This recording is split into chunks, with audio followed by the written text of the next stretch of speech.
President Barack Obama welcomed the 10 ASEAN government leaders to the deluxe Sunnylands Golf Resort in the California desert.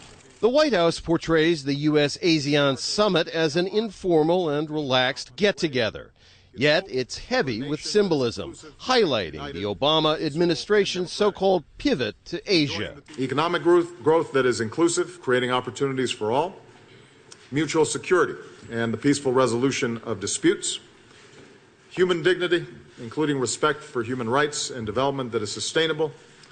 That is our vision. Obama wants to shore up economic and security ties and reassert influence in Southeast Asia. But as Obama met with the likes of Brunei's Sultan Hassan Bolkiah and Cambodia's leader Hun Sen, about 1,000 people gathered nearby under a blazing desert sun to protest.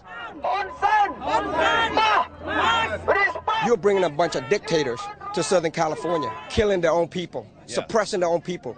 The oppressor has to stop. Cambodian Americans denounced Hun Sen, who has held power for 30 years. Hun Sen, he's a dictator. He never won an election since 1993. He never won the election. He won the election through intimidation, through vote buying, through stealing the vote. Laotian Americans say there is no democracy for the people of Laos. The Laos government is corrupt, and that the Vietnamese have been coming in, killing innocent people and everything. It's all wrong, so we're here to try and stop that. Human rights activists say most of the ASEAN leaders are anti-democratic and repressive. The problem with this summit is it gives these leaders legitimacy.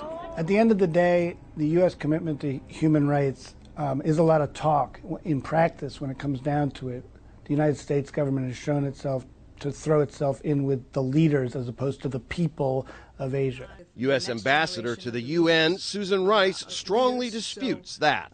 Just because in Asia as elsewhere we are obliged to deal with governments, including in some cases those with whom we have significant disagreements on things like human rights, does not mean that we're legitimizing them. Instead of human rights, the #1 focus here is on economic ties. As Ambassador Rice pointed out, trade between the United States and the ASEAN nations is worth $250 billion. Rob Reynolds, Al Jazeera, Rancho Mirage, California.